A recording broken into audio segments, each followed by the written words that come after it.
Hello everybody, Flying Scotsman 4472 with the first part of a G-Gauge Henry project, or Gauge 1, whatever you want to do. It's only slightly smaller than Gauge 1, probably because of the size of the wheels, but whatever.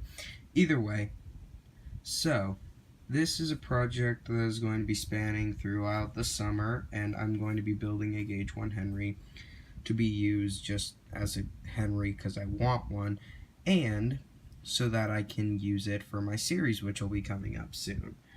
And just so that I can get started on him, I have bought 2 extra wheels to make Gordon's body already, and then just wait to get the extra wheels, and these will be used in his body. But yeah, just so I can get the measurements. But either way, this is just Henry's test chassis. Yeah, if you look on this side, there aren't any wheels, but that's because I can't find any more blue connectors to hold them in, because I don't have the correct axle pieces, and I'm gonna order those. And I'm either gonna paint this chassis here black, or I'm just gonna buy the Lego pieces that I need and then just use those and make them in black. This little change just to keep it from detaching from the main body. But these are Big Ben Bricks wheels. I think that's how you pronounce it. In terms of the gauge of normal Lego wheels, I actually have a few. It's hard to... So here's a standard Lego wheel. These are the custom wheels.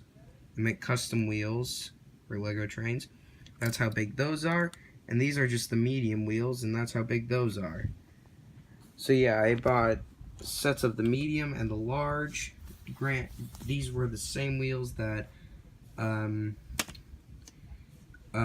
Master used on his Diesel 10 and Thomas for Gauge 1. Now granted, mine are for a Henry, so it might be more G gauge than it will be Gauge 1, but it'll work. And yeah, if you're wondering where I got those miniature Lego wheels from, they're from this, which is a attempt at a test chassis for a Scarloey or Peter Sam or whatever. So yeah.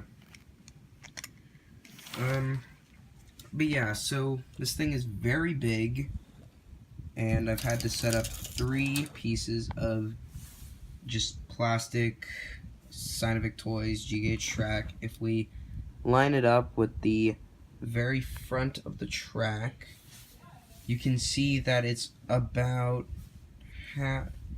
it's almost 2 bits of track long. Like, it's almost 2 tracks long, which is really long for this, so that's why I got a 3, so that I could be able to test it and move it back and forth. So to get a better size comparison, one that more people are probably familiar, is with a Bachmann engine. So I have the whole Henry here, so from front to back. He barely goes past the last wheel.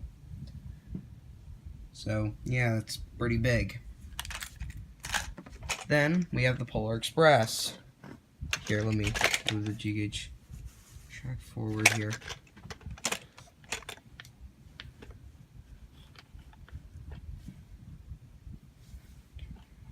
It's just barely a bit bigger than the chassis. Now that's because this is including the length of the locomotive, and that includes the cow catcher.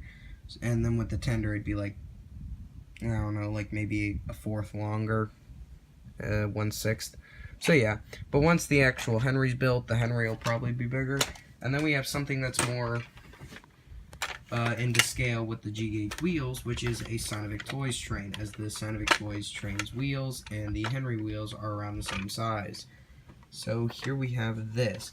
So in terms of length, it's around the same length as the Polar Express was, so yeah, that's interesting. In terms of chassis, though, the Henry one has a beat. Same with the Polar Express, I believe. If we line up the chassis with each other. Actually, they are the same length. Okay. Well, either way. So yeah, this is a ongoing Henry project, and I will be getting the things to build the actual tender and the body soon, like balsa wood, cardboard, clay for the face. I'm even going to be installing an eye mechanism in this, as well as the Thomas that I'm going to be doing, and I'm just going to use the same eye mechanism for both until I'm able to get a second one. So yeah, that's going to be pretty cool. And yeah, so Henry's going to be very big, and I should be able to have the rest of the chassis assembled by the end of this week, probably maybe around Friday, and I could start building the body. And the body is probably going to be, I don't know, like maybe this long, probably, a bit longer, so yeah. And then that's like up to here, so yeah, it's gonna be a pretty long body. And the base of the body is going to be balsa wood.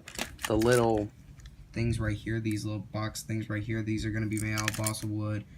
I don't know if I'm going to do the wheel arches, because I don't know if I'm going to do Season 1 Henry, or if I'm going to do like Season 1 New Shape Henry, or if I'm going to do Season 2 Henry with the open wheel arch, but with a removable firebox with a old style firebox, so that I can have the old shaped Henry. Just he'll have these little things instead of being able to take them off, because, well, that would be too much work. But yeah. So yeah, and the boiler is probably going to be made out of toilet paper roll. The buffers are going to be made out of darn it, where's one? They're going to be made out of those like little push pins that you like put into they like stick papers to walls and stuff, and you can pull them out really easily. Just go to Engine Fan 2020's channel. He has the same things on his Thomas and Percy as their buffers. So yeah. So this was just kind of to mention that. Now, if you want, I'm just going to give you a kind of overview of the inside of the bodies. Just kind of that. There's not really too much to it. It's a very simple chassis, because this is just the kind of the test chassis to see how it all will come together, how the spacing of the wheels, to see if it's correct. And looking at my Bachmann model, now I know that the Bachmann model isn't the most accurate, but even with looking at pictures, it seems like the spacing for the wheels I got right. It's just that it looks a bit bigger because there is no flanged wheel for this one. Now, I do have, well, no, I don't actually. I thought I did. I was going to buy another one of these to make it more screen accurate, but then I thought that it wouldn't be able to go around curves. So just in case, I bought one of these instead. So yeah, just in case. It won't look the best, but for a scratch built Henry and not being like made out of Markland parts and stuff, this will be pretty good.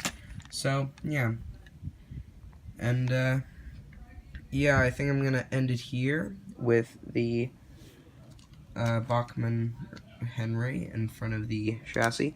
Oh, and actually, one more size comparison I want to make is one that'll be useful for me when I actually do decide to make the narrow gauge engines. How big is the chassis compared to a normal motor chassis? Okay. You see it's going to be running on Lego tracks, so it's obviously going to be raised a bit more, but I just don't have many Lego tracks at the moment. I'm actually borrowing this motor from a friend. So, yeah, just to get all the measurements right and fiddle around with it. So, yeah, that's why it doesn't have the plug or anything, because it's not motorized at the moment. But, yeah, I think it's a decent size. I think it would work well for the narrow gauge engines. And I'll probably end up using the medium-sized wheels for them, so that I don't have to drill into the wheels to make them have coupling rods. So, yeah, that's what I'll probably do, as well as for the front wheel, I can give it a flange so that I can make it go around corners a lot easier. So, yeah. basically, that's all, and this is Flying Scotsman 4472, signing out.